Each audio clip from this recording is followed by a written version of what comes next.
Behind me is the 2017 Mercedes AMG GT, a car that blurs the lines between sports car, grand tourer, and supercar. It features a 4-liter twin-turbo V8 making 453 horsepower, a 7-speed dual-clutch transmission, and a front mid-engine design. And yet going into this review, I couldn't help but wonder, can it possibly drive as good as it looks?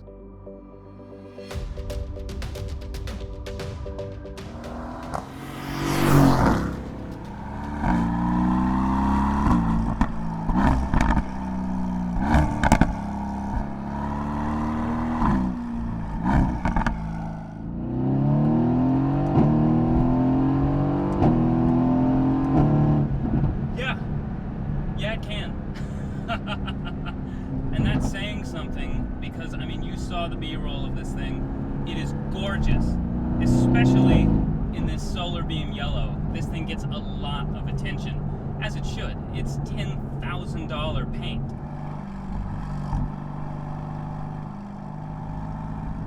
But when you compare it to the F-Type R, the Porsche 911, what I would consider this car's peers, character-wise, I think that this fits somewhere in the middle.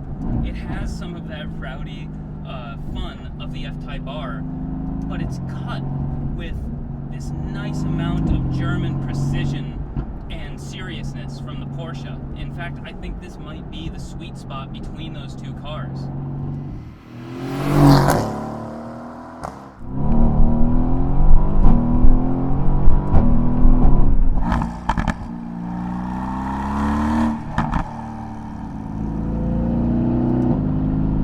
As far as this engine is concerned, there's two things about it that have surprised me. First, it's much faster than the numbers would imply, and I'll come back to that in a moment. And two is just how much of that old V8 NA character Mercedes was able to retain with this engine. This is the 4-liter twin-turbo, and it does a really good impression of an older NA V8. And to me, that's a really good thing, because the BMWs and the Audis with these twin-turbo V8 engines, they kind of have a one-dimensional bark to them. It's not that it's unpleasant, it's aggressive, it sounds cool, but I think that this has a more pleasant range of sounds. It's more old-school sounding. Back to the numbers though, this thing feels a bit underrated to me, and that wouldn't be out of the ordinary for Mercedes or BMW or Audi these days. They all kind of do it. But beyond that, I think it's the immediacy and the close ratios of this 7-speed that make this thing feel like such a rocket. With the turbos in that hot V configuration, there's next to no lag at all. That delay that we became accustomed to from turbo cars like a generation or two ago, it's basically gone. There's no longer a compromise here in terms of responsiveness.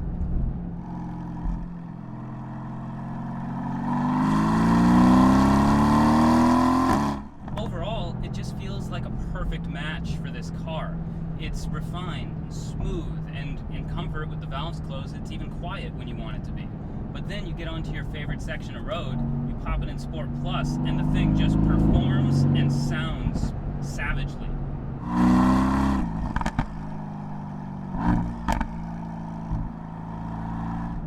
And that 7-speed dual clutch, it is seamless. The shifts, as you can hear, are lightning fast. The paddles are responsive, which to me is almost more important because it makes it so intuitive to use.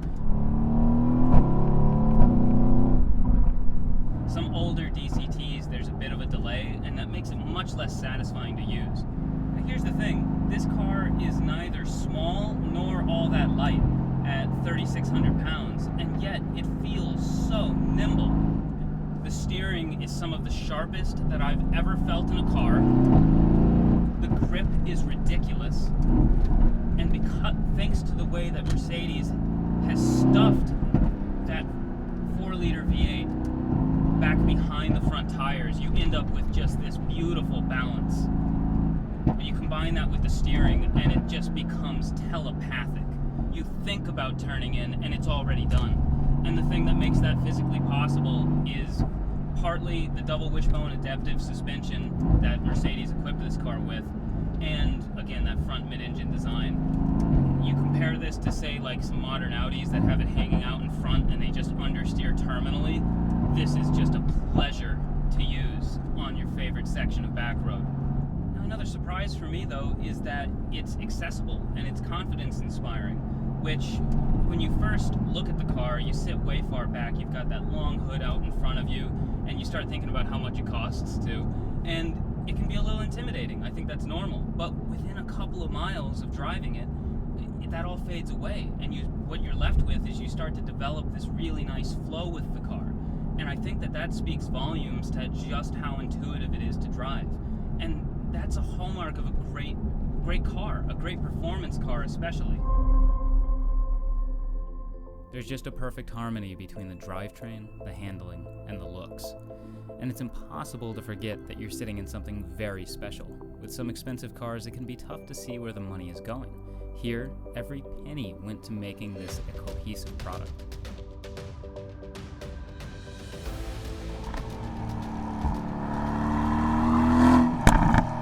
You compare this to like an older, mid-level sports car, like let's use my Z4M as context. This thing feels like you turned on cheat codes.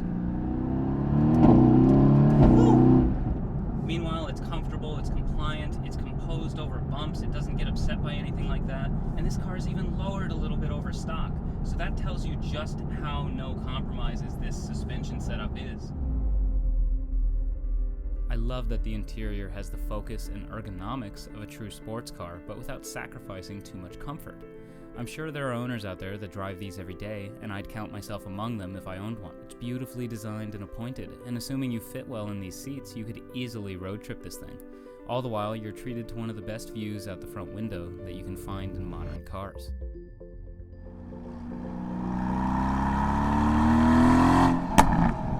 Now I get it, depending on your taste, the proportions, the seating position may not be your thing, but to me, it is just so cool.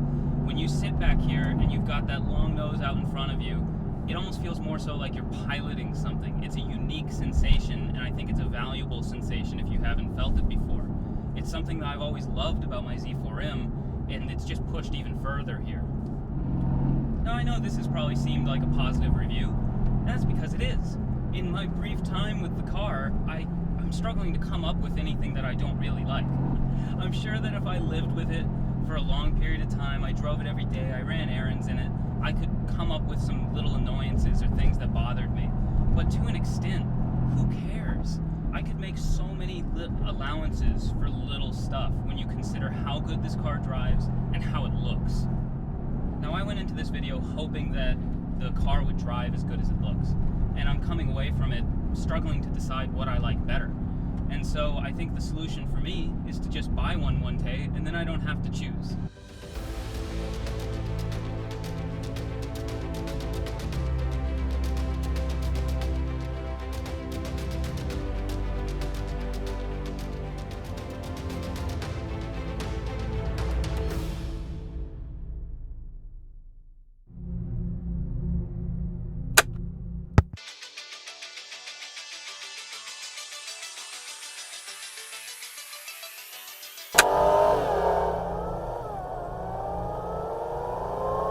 Midsize sedan is the mainstay of most high-end luxury brands.